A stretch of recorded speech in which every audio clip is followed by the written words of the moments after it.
ஒரு காலத்தில் ஒரு சிறிய கிராமத்தில் ஒரு சாமியார் வாழ்ந்தார். அவர் மிகவும் நேர்மையானவராகவும் தியானத்தில் பரங்குன்றியவராகவும் இருந்தார். அவரிடம் பலரும் ஆலோசனை கேட்க வந்தார்கள். ஒரு நாள் ஒரு செல்வக்காரர் அவரிடம் வந்து கேட்டார், சாமி, வாழ்க்கையில் என்னை பிடிக்காதவர்கள் அதிகம்.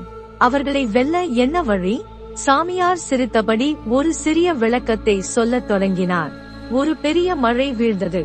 எல்லோரும் ஓடி தஞ்சம் அடைந்தனர்.